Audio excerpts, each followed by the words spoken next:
Então começo eu a abrir as hostes temáticas destes 2 volumes, não sem antes partilhar convosco, porque estes encontros também apontam para esta partilha que não é meramente biográfica, mas no fundo uma partilha que é como se chega a um autor.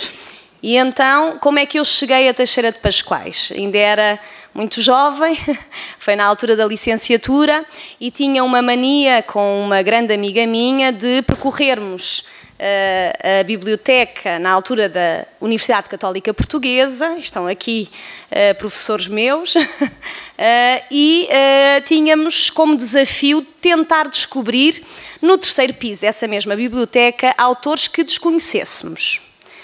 E houve, numa dessas passeatas pelo 3º piso da Biblioteca da Católica, um livro que me chamou a atenção, com uma capa azul cobalto, assim, um azul profundo, e que tinha na lombada escrito Verbo Escuro.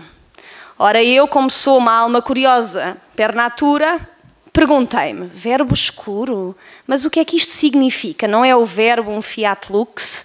E então tirei dessa prateleira esse livro, e desde então que o abri e folheei, fiquei rendida até hoje, e penso que até ao resto da minha vida, à Teixeira de Pascoais. Portanto, o trabalho que aqui se apresenta é fruto desta singular e eu penso que salutar obsessão que eu tenho por Teixeira de Pascoais, por reconhecer nele um autor cuja grandiosidade crítica e idiosincrática, quer de filosofia, quer na filosofia, quer na poesia, encontrar aí, de facto, uma voz que se alteia no meio de tantas outras também. Portanto, foi esse o apontamento biográfico que me fez nunca mais largar Pascoais. E o segundo apontamento que queria fazer é a razão que me levou a apresentar este projeto ao Centro de Literaturas e Culturas Europeias e Lusófonas, da Faculdade de Letras da Universidade de Lisboa, bem como à Câmara Municipal de Amarante, que desde a primeira hora o receberam e acolheram como ninguém, que foi alguma estranheza da minha parte ao falar com colegas investigadores que reagiam de uma maneira um bocadinho assintosa a Pascoais. Porquê? Porque não o conheciam. Porque basta ler Teixeira de Pascoais para que seja possível para nós acedermos a uma realidade que de facto não existe, descrita daquela forma num outro autor. E então eu pensei, bem, é este o meu protesto. O meu protesto é trazer Pascoais à luz. E penso que, com a ajuda de todos os que aqui estão e com a ajuda de todos os autores que participam nestes 2 volumes e que participarão no 3º volume, que já está na calha, portanto, até ao final de abril, compilamos todos os ensaios e penso que posso avançar, que no primeiro semestre deste ano teremos já o 3º volume pronto a sair a lume. Portanto, a todos eles o meu agradecimento profundo por acreditarem neste meu protesto em forma de sonho. E breves palavras, para não tomar muito o vosso tempo, sobre o que é que acontece nestes 2 volumes. Portanto, são de facto 2 volumes temáticos. O primeiro, cujo subtítulo é As Biografias no Pensamento Português, e sai do Congresso Internacional de 2014. Porém, não é este apenas um conjunto das comunicações aí feitas, até porque as comunicações de 15 a 20 minutos, no fundo, espelham um texto de 8 páginas no máximo. Portanto, foi dado tempo a cada autor para aprofundar o trabalho, e é este um conjunto de ensaios críticos, filosóficos, literários, estéticos, de matriz metafísica, ontológica, pedagógica, que se debruçam quer sobre Pascoais, quer sobre os seus escultores ou autores afins. Ambos os volumes estão divididos em 3 partes. No primeiro volume Existe uma primeira parte que eu diria que é introdutória às questões genológicas sobre a autobiografia, a biografia, a heterografia.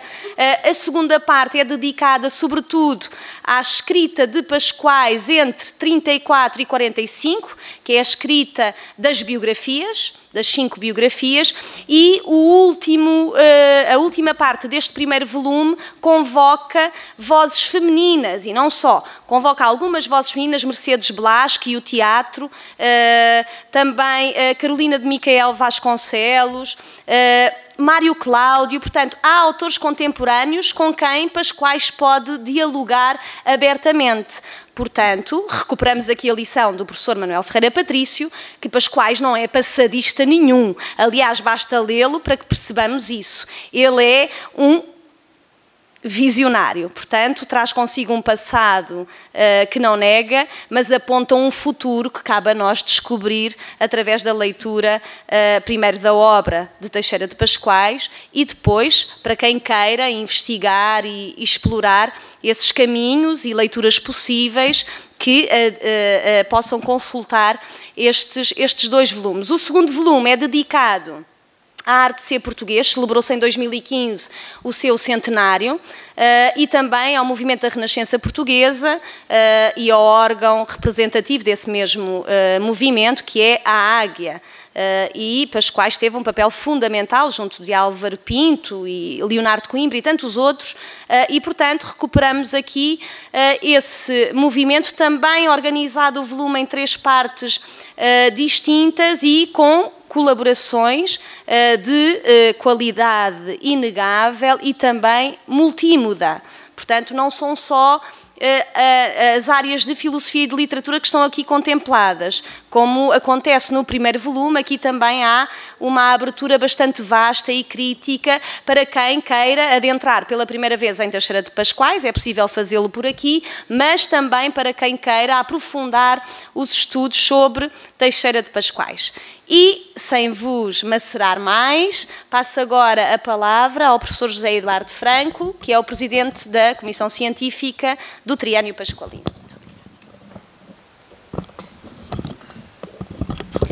Muito boa tarde.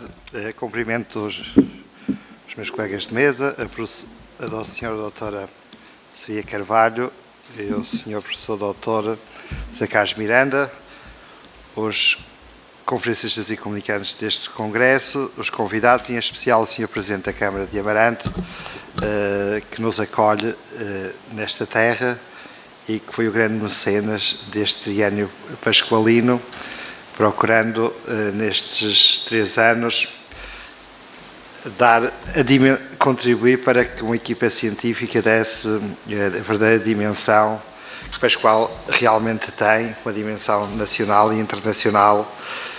De facto, Pascoal está um pedaço encarcerado numa série de estereotipos, de visões simplificadas e simplistas, e que, de facto, agora, com todo este trabalho realizado, podemos começar, podemos dizer assim, um novo caminho hermenêutico para olhar Teixeira de Pascoais de outra maneira. Gostaria de começar por dizer,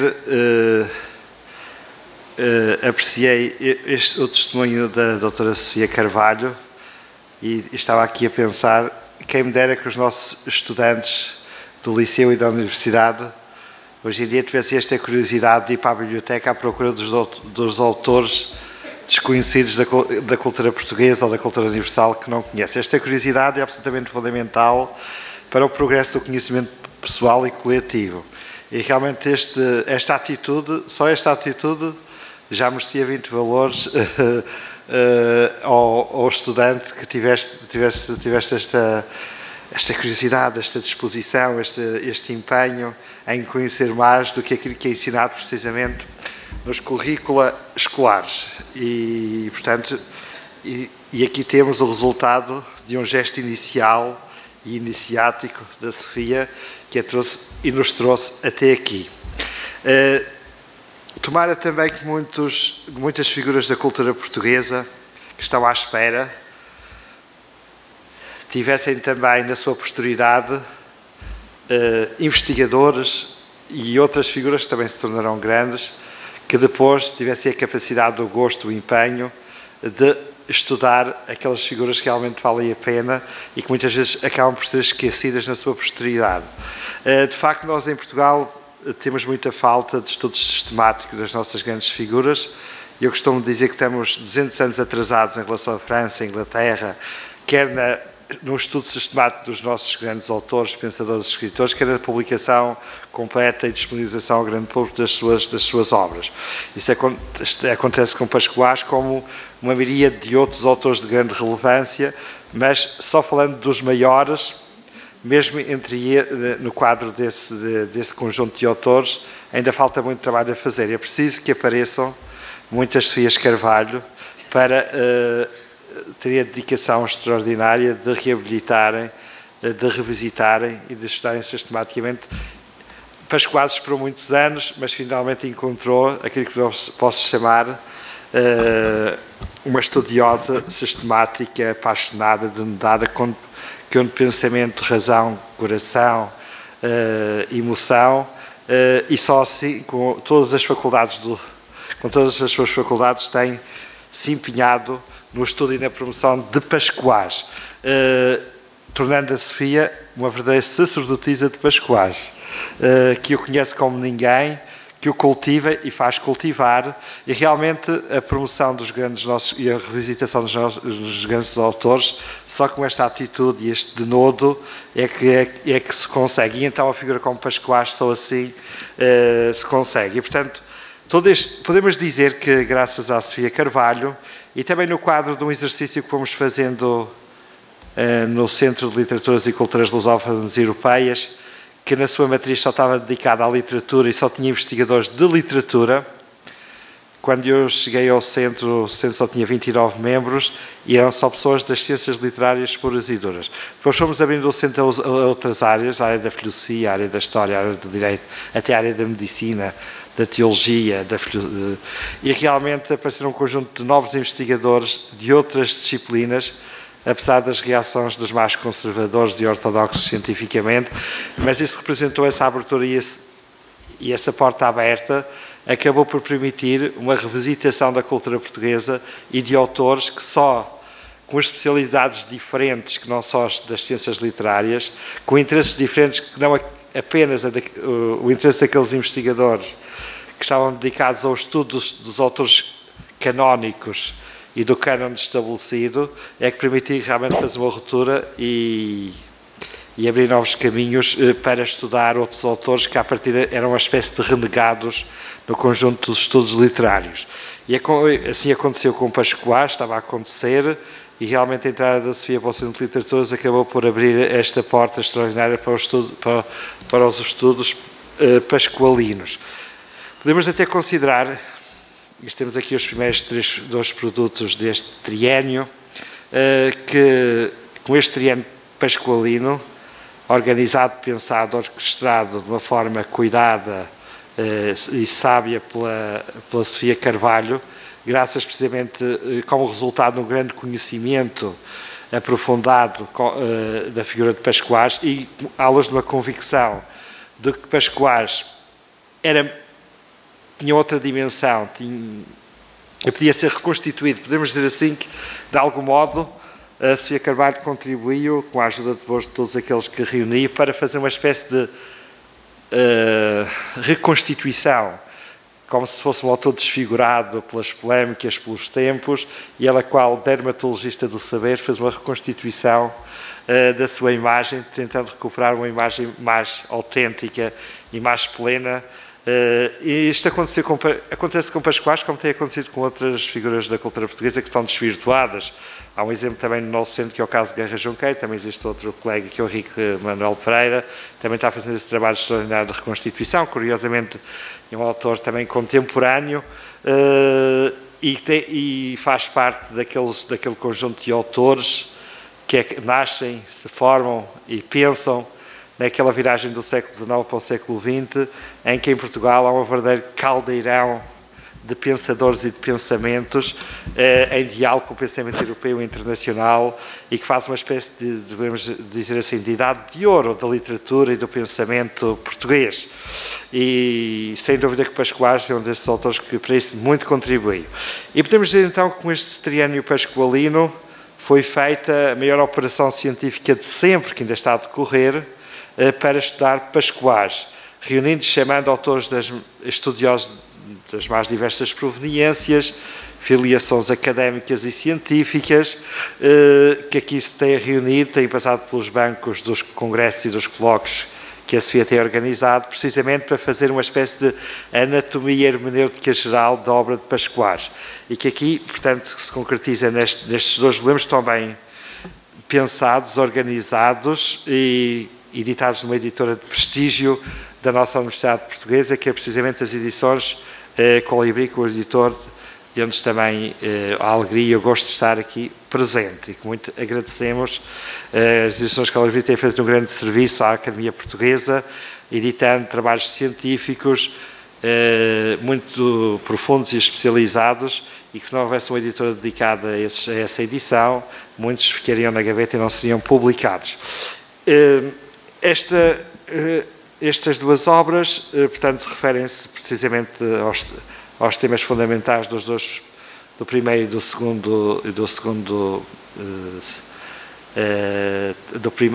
segundo ano dedicado aos estudos pombalinos, as biografias e a arte ser portuguesa e a renascença portuguesa, e realmente aqui reúne-se aqui nomes grandes da investigação em torno do pensamento português e da literatura portuguesa. E nós aqui devemos, em primeiro lugar, agradecer profundamente, e temos que agradecer àqueles que produziram a matéria-prima para esta obra, precisamente que foram os conferencistas, os comunicantes, que aqui estão, muitos deles estão aqui presentes, e que desde a primeira hora disponibilizaram-se com generosidade e vontade e sentido de serviço à cultura portuguesa para revisitar Pascoais e pensá-lo a partir precisamente deste ideário estabelecido pela Sofia Carvalho. E, portanto, queremos deixar aqui um agradecimento muito especial a todos aqueles que deram a matéria-prima para esta obra e um agradecimento especialíssimo à Câmara de Amarante e ao seu Presidente. Também desejo que muitas câmaras tenham presidentes com esta visão e com esta disponibilidade para apostar na revalorização dos seus maiores pensadores, escritores, autores, mas também com esta visão, não só fazer um pequeno evento, como muitos fazem, mas apostar num triênio e numa aposta de estudo, de financiamento de estudo e de promoção sistemática de um grande autor da sua terra. Há muitas, em todas as câmaras têm grandes figuras, mas nem todas têm a disponibilidade, estão disponíveis e sensíveis para fazer um investimento desta dimensão e, portanto, isto é uma boa notícia e é sinal que, felizmente, nós temos líderes políticos que realmente percebem que o capital cultura, às vezes, é o capital mais importante e é aquele que a longo prazo dá os frutos mais sólidos. E, portanto, quero deixar uma palavra de agradecimento muito especial.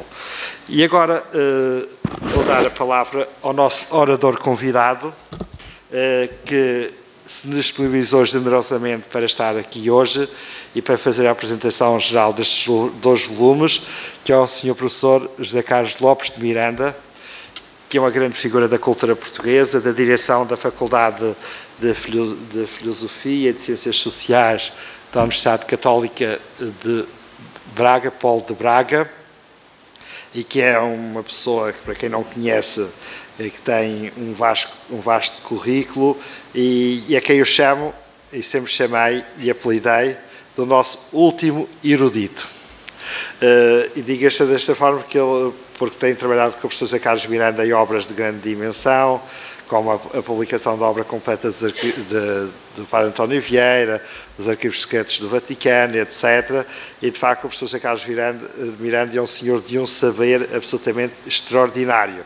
Além de ser um latinista exímio, um músico de primeira água, de música erudita, foi um solista da Capela Sistina no Vaticano, formou-se na Companhia de Jesus, onde adquiriu a sua cultura e os seus talentos intelectuais foram aprimorados E agora é um grande professor, muito amado e apreciado pelos seus alunos, e de facto tem feito um pouco invisivelmente um serviço à cultura portuguesa absolutamente extraordinário, quer na tradução, quer no aprimoramento de textos, quer na revisão de obras clássicas em projetos onde ele tem participado como uma espécie de mestre de obras que dá aquele toque final para que a obra saia mais perfeita. E, portanto, tinha uma honra ter o professor Zé Carlos Miranda cá, que é um senhor de vários saberes e também tendo sido formado na Companhia de Jesus. Curiosamente, os jesuítas, como também, como eu dizia no discurso de abertura, os jesuítas e os alemães foram aqueles que foram capazes de logo, desde a primeira hora, perceber a dimensão e a importância de Pascoais, porque Pascoais é um autor exigente para espíritos exigentes. E, portanto, e hoje temos também aqui, felizmente, um apresentador desta obra muito exigente, que é um espírito exigente e que, certamente, vai nos brindar com uma apresentação que a todos nos vai ajudar a perceber a importância destes 2 volumes. Professor Zé Carlos Miranda, muito obrigado por teres aceitado à última hora, como trabalhador da hora nona, este desafio. As palavras é tua. Obrigado. Oh, meu Deus, eu tenho que pôr alguns pontos nos is. Se querem passar por eruditos, é simplesmente: sou católico, sei latim e, portanto, vivi alguns anos numa reserva, portanto, sou um índio. E é por esse sentido que, como o índio está vivo, parece um erudito, mas na realidade o grande chefe sentado, tive muitos grandes chefes que sabiam, esses é que eram mesmo, mas lá está, pronto. Sou um índio e estou vivo. E normalmente, muitas vezes, fala-se da nossa cultura como um objeto morto. E, portanto, os eruditos da praça arriscam muito quando falam de cultura portuguesa e católica, porque alguns estão vivos, não é? Pensam que estão a falar de civilizações pré-colombianas, astecas ou ingas, a gente aí pode asnear à vontade, estão todos mortos. Queria então redimensionar esse título de erudição, porque é só esse título que o posso aceitar, não é?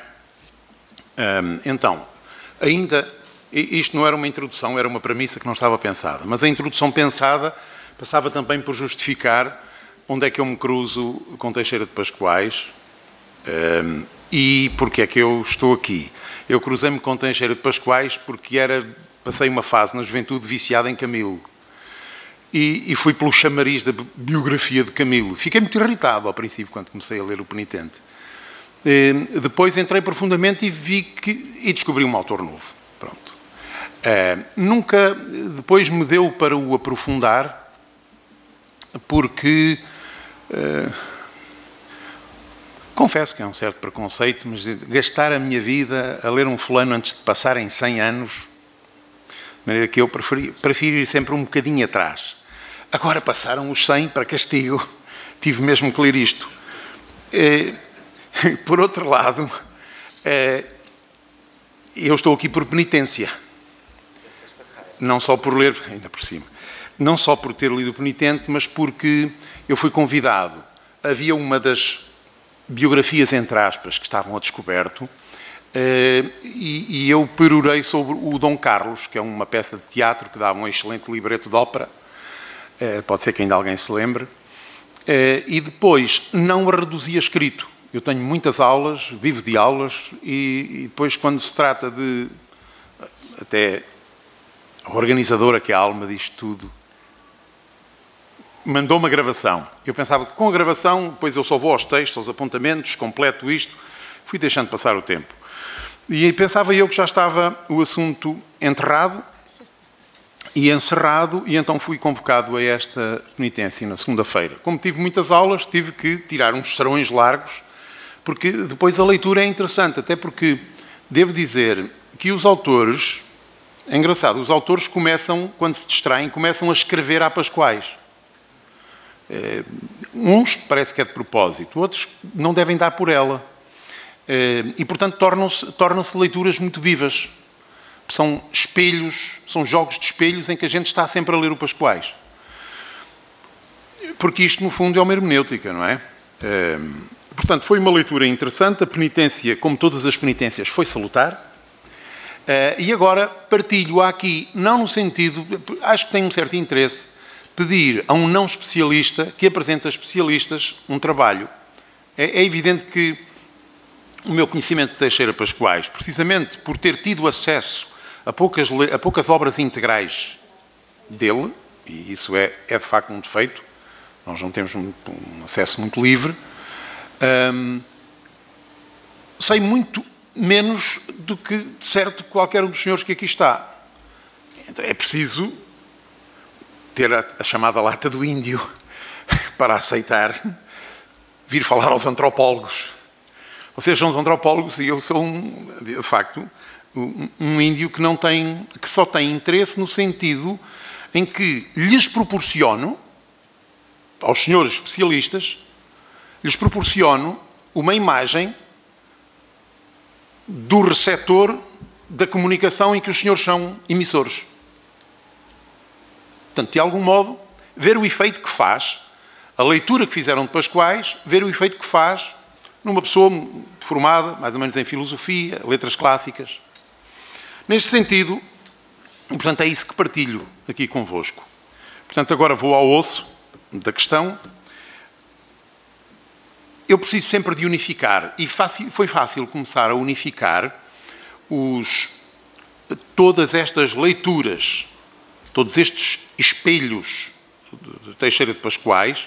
Comecei a perceber que havia um fio condutor que talvez não fosse intencional, mas que se veio a revelar extremamente potente como poder de unificação dos dois volumes, não só do primeiro. E que é, no primeiro, trata-se de variações sobre o homem universal, para citar um título de Pascoais. E no segundo trata-se de variações sobre um homem particular, em concreto o homem português, a alma portuguesa.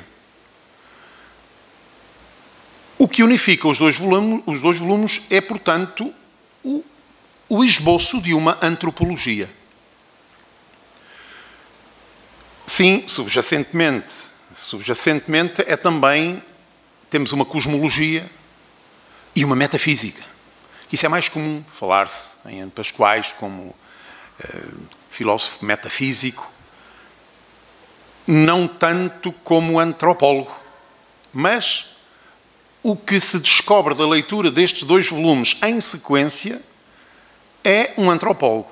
E, curiosamente, um antropólogo que não bate certo com os clichês do metafísico, gnóstico, panteísta, neopagão, essas coisas todas, para as quais se encontram, sem dúvida, elementos. Porque eu encontro aqui muitos autores que justamente descobrem nele o gnóstico, descobrem nele o dualista, descobrem nele o panteísta, o espiritualista, e há para tudo.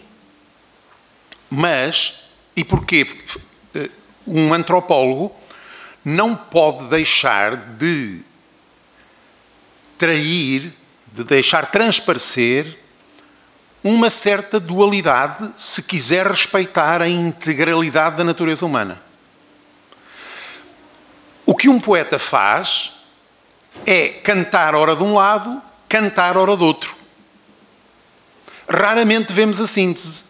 Mas se ele consegue passar com tanta facilidade de um lado para o outro, é porque, no fundo, está um lastro, como um pão partido em várias fatias, é unificado por um lastro, e esse lastro é que faz dele o pão, e as fatias são a pluralidade.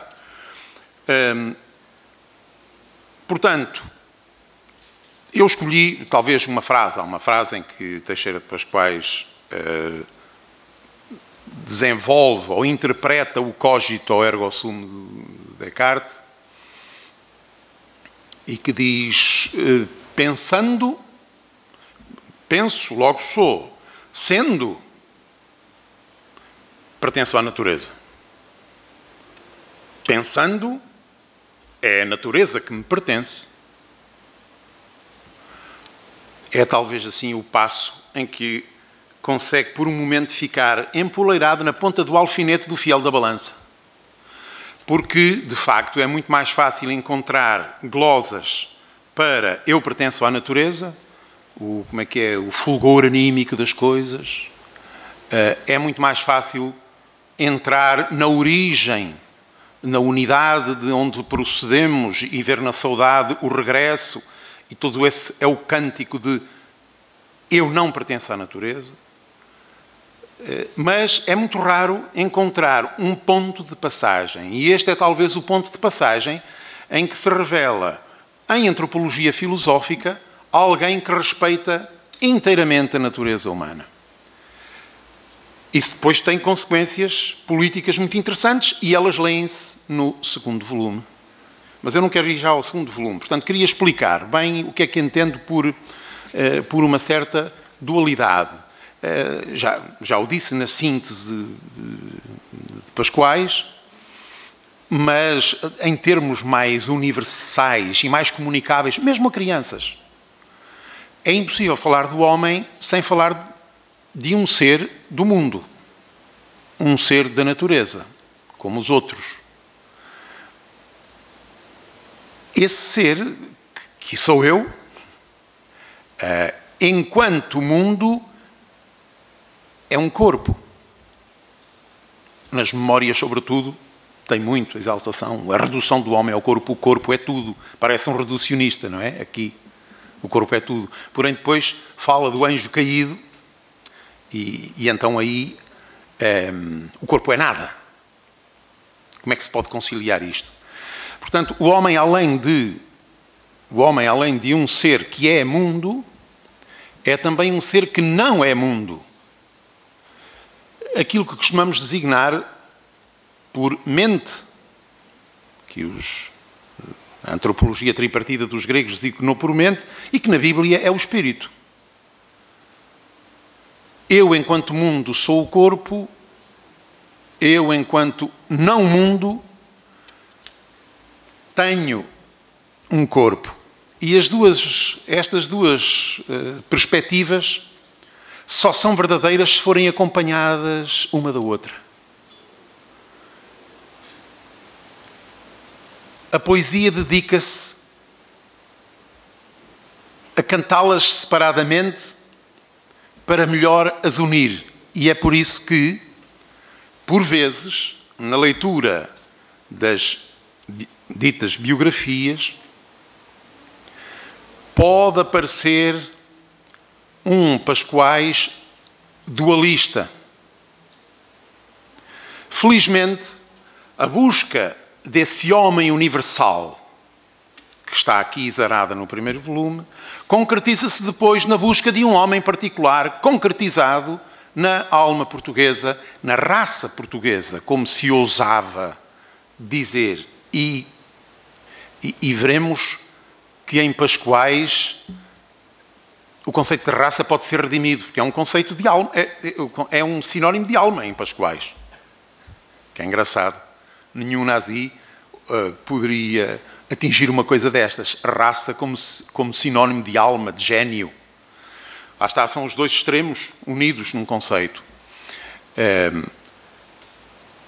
Portanto, eu poderia afirmar da leitura, com argumentos de todos os lados, que nas posições clássicas de antropologia, a posição disjuntiva, out, o homem é mundo ou é mente transcendente ao mundo, é o nous puro, que este out que seria o gnosticismo, não é? Ou entre a posição que será o filão cristão, que desemboca depois na cultura ocidental, que é o et, unidade substancial ou composto substancial de alma e corpo espiritual. Eu não duvidaria, se queremos integrar tudo o que o Pascoais escreveu, eu não duvidaria de o pôr deste lado, que é onde normalmente a crítica não o põe. Mas eu não duvidaria que o poria deste lado, do et, do inclusivo e não do disjuntivo. Curiosamente, das 5 figuras que ele escolhe ao longo daqueles 11 anos para buscar concretizações do homem universal, 3 são padres da Igreja. Paulo, Jerónimo, Agostinho. Paulo, por esta ordem. Paulo, Agostinho, Jerónimo. Curiosamente. Mas agora vamos ao concretizar isto no homem particular, que é o homem português. Teixeira de Pascoais, felizmente, não sabia nada de antropologia física. E digo felizmente porque talvez ele tivesse conseguido escapar, como pessoa especialmente dotada que era, genial, talvez ele tivesse conseguido escapar ao rio subterrâneo das ideias do seu tempo.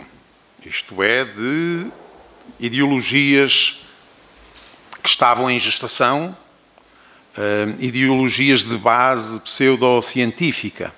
Mas as ciências da natureza, portanto, a antropologia física é o estudo do homem do ponto de vista das ciências da natureza. Portanto, a antropologia física presta-se a sustentar reducionismos antropológicos. E fê-lo. Estudar o homem como ser da natureza significa abstrair ou prescindir da dimensão cultural. Portanto, estuda-se a anatomia. Se pensarmos que a antropologia física do século XIX ainda não conhecia o ADN e baseava-se na aplicação do evolucionismo das espécies à questão da origem da espécie Homo sapiens, e se pensarmos que todas as hipóteses em ciências da natureza são legítimas e que se hipotizava também uma hipótese poligenista, estavam já em incubação as teorias reducionistas do ponto de vista antropológico das diversas humanidades, que seriam as diversas raças. E, portanto, da leitura do conceito de raça num sentido reducionista. Teixeira de Pascoais, para quem o conceito de raça entra no ambiente cultural do seu tempo, nunca deixou que esse conceito viesse a ter os efeitos que viria a ter nas ideologias e nas políticas europeias de uns 20 anos a seguir, que estavam em gestação. E nunca deixou, porque, como antropólogo, sempre foi um antropólogo cultural, não um antropólogo físico. O antropólogo cultural estuda a outra dimensão do homem, que é a dimensão transcendente, a dimensão dos comportamentos construídos, não dos comportamentos herdados, onde somos uma espécie muito pobre, chamados comportamentos instintivos. Como antropólogo cultural, ele comporta-se como um hermeneuta da cultura. Ele vai buscar o homem português, não ao sangue, também lá vai. Vai à paisagem. Mas onde ele, de facto, depois o encontra, não é na paisagem nem no sangue, onde se limita a citar lugares bastante quase comuns, mas encontra-o interpretando os sistemas em que poderíamos dividir a cultura. Nomeadamente no sistema das linguagens. Portanto, a cultura, no fundo, o que é a cultura? A cultura é uma soma, ou um sistema organizado de comportamentos aprendidos, que não vêm nos genes. Ainda não se sabia que havia... Bom, ainda não se sabia que havia genes e, portanto, hoje, felizmente, as ciências da natureza não dão asa a pensar que há várias humanidades. Mas no tempo dele, davam. E ele escapou... Ai, desculpem, isto é o P que provoca estes efeitos. E ele escapou maravilhosamente porque, concebendo a raça indo-europeia e a raça semítica, ao contrário daquilo que virá a acontecer na Europa, que se traduzirá pela missão de domínio do ariano superior sobre o semita inferior, muito antes disso, ele pensa num caldeamento dos dois. Porque o efeito vai dar ao contrário. Engraçado. De qualquer modo, não o pretende provar, porque não é um antropólogo físico. Ele não o pretende provar, no fundo, não é um objeto que ele pretende provar, é um pressuposto que o ajuda a interpretar as construções da cultura, a literatura, as instituições e, sobretudo, o sentimento da saudade e o conceito de saudade, que não é só de sentimento. Vai buscá-lo a estas construções da cultura, que são as linguagens, as instituições, é um municipalista, não haja dúvida, como eram os do integralismo lusitano. Curiosamente, a relação do homem com a natureza também não está ausente, porque ele vai buscar na paisagem a origem imanente do sentimento transcendente que é a saudade. E encontra, mas mais uma vez, não sei dizer se ele não vê espelhado na paisagem esse sentimento, ou se dá simplesmente por suposto que a paisagem lhe tenha dado origem. A paisagem é o contraste entre o horizonte aberto da planície e do mar e o horizonte estreito e fechado das montanhas da região entre Douro e Minho. O que é certo é que este ver-se ao espelho de Portugal, na paisagem de entre Douro e Minho, ganhou raiz porque eu, levando alunos em excursão numa zona do Românico, ainda alunos, talvez por terem bebido dos pais, que são gente da minha geração, professor, não é verdade que aqui nos sentimos regressar à infância de Portugal? Há qualquer coisa, de facto, que ficou destes pensadores que nos faz reconhecer nos perfis das montanhas e no horizonte curto e no rio que corre para o horizonte aberto do mar a identidade de Portugal. Pascoais via a representação nesse horizonte curto da dimensão fechada da saudade, a lembrança. E via no correr do rio para o horizonte aberto do mar a dimensão aberta da saudade, a esperança, que é sempre as duas coisas. Portanto, não é que a paisagem e o animal engastado no seu ecossistema estejam ausentes nesta antropologia do homem português. Não estão ausentes, mas estão desta maneira como reinterpretação da cultura que ele encontra. O homem português está na cultura, não está na natureza. O suposto do caldeamento entre o sangue ariano e o sangue semítico é logo, desde logo, abandonado. Até porque eu ainda há pouco disse, através da gravação, o professor Oliveira Martins, curiosamente, este Pascoais que busca o homem português particular é um dos esteios do sentimento de pertença lusófono que depois viria a desenvolver-se no decorrer do século. Portanto, numa antropologia, é uma antropologia cultural, integral, aquela que encontramos na interpretação do homem particular. Mais uma vez, tal como era uma antropologia integral, integral significa não reducionista, não reduz o homem à sua dimensão imanente, não reduz o homem à sua dimensão transcendente. Finalmente,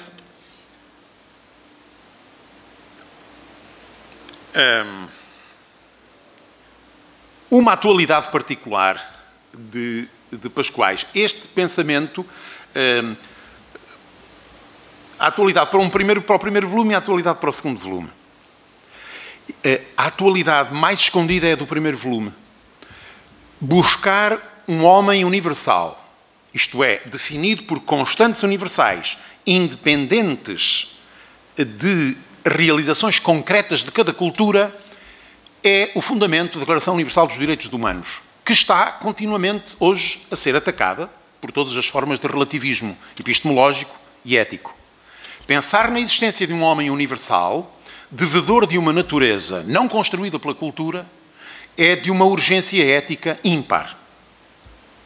Por outro lado, nós tivemos um século XX que pareceu materialista, mas não foi. Foi um século XX extremamente materialista, do ponto de vista antropológico. Isto é, um século que tendeu a considerar o ser humano como uma mente, como faziam os antigos gregos, como uma mente que utiliza um corpo. Isto é, reduzir o homem à dimensão transcendente.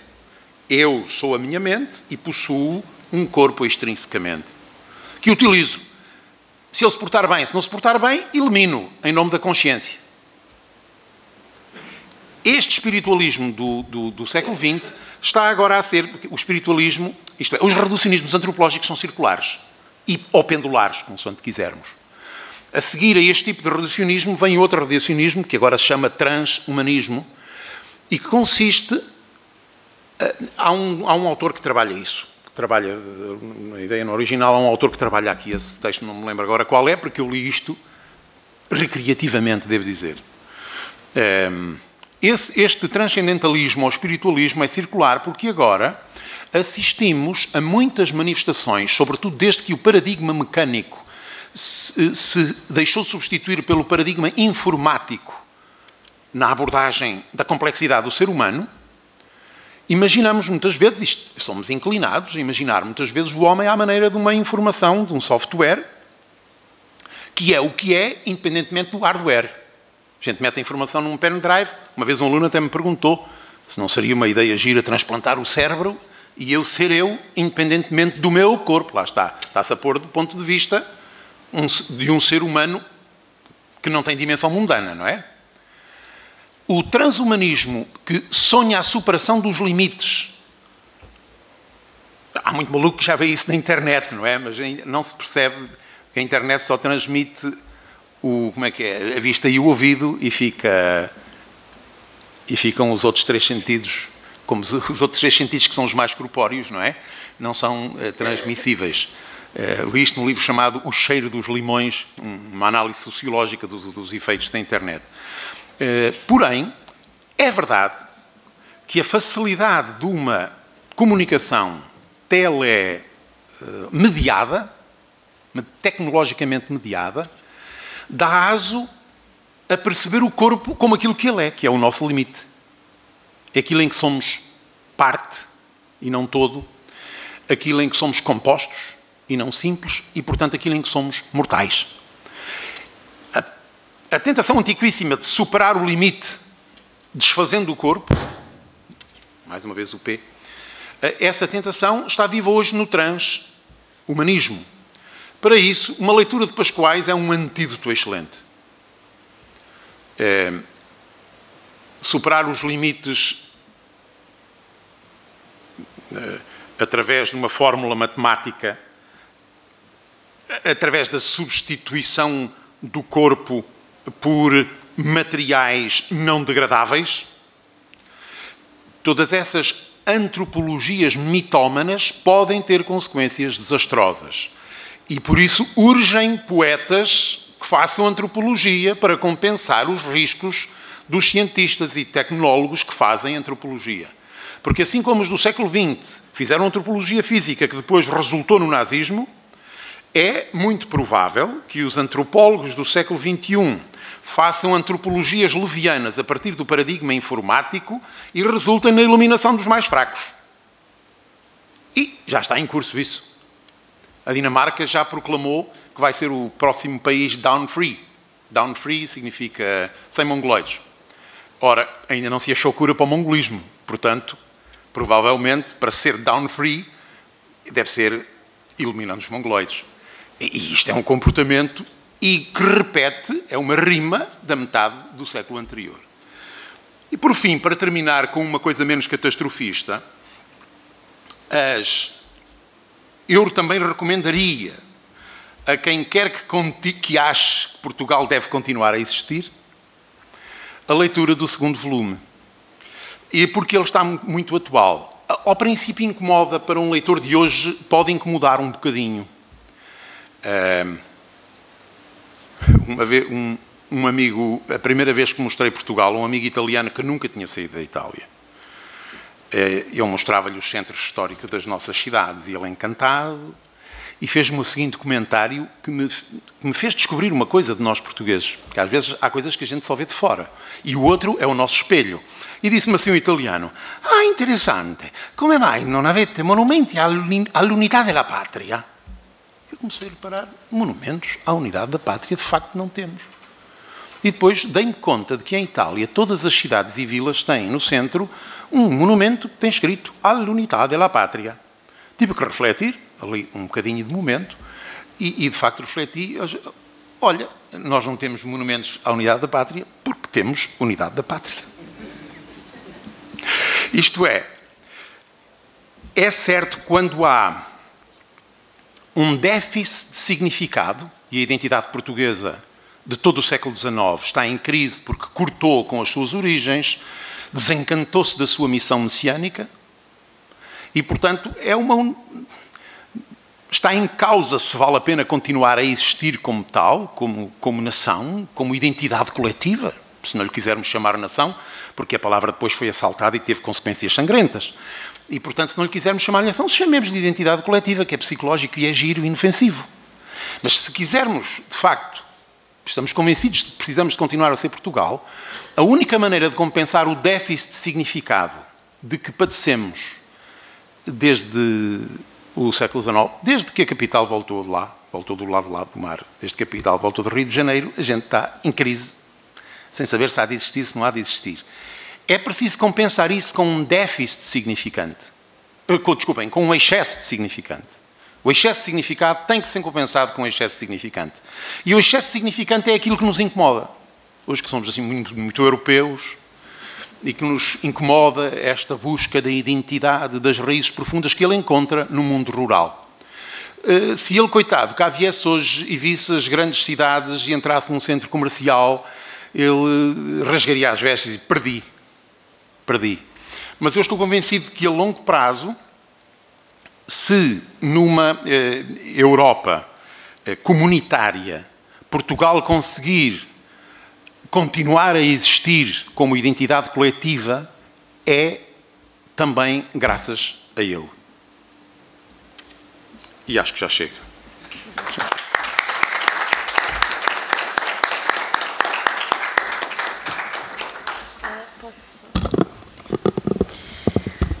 Portanto, não vou acrescentar nada ao que foi dito e de modo muito certeiro e apologético, agradecendo as palavras do professor José Eduardo Franco e do professor José Lopes Miranda, leitor atento, crítico e que espero que vos tenha lançado algumas sementes de curiosidade para pegarem nestes 2 volumes, folhearem. São 2 volumes que se podem ler de facto de início ao fim, mas também se pode selecionar tematicamente. Mas não é por isto que estou agora a falar. Queria, no fundo, resgatar aqui um tópico central da apresentação do professor José Lopes Miranda, que é de facto este caráter antropológico em Teixeira de Pascoais, para saudar de forma saudosa um dos colaboradores do 2º volume, que já não se encontra entre nós, um grande estudioso, uma grande mente com um grande coração, o professor Jorge Coutinho. Portanto, este volume também tem um caráter de privilégio e honra ao contarmos com o seu último texto, sendo esse seu último texto sobre Teixeira de Pascoais. E esse texto intitula-se justamente A Antropologia da Arte de Ser Português. Portanto, agradecemos a vossa presença e, por favor, leiam Teixeira de Pascoais. Muito obrigada e uma boa tarde. E comprem o livro.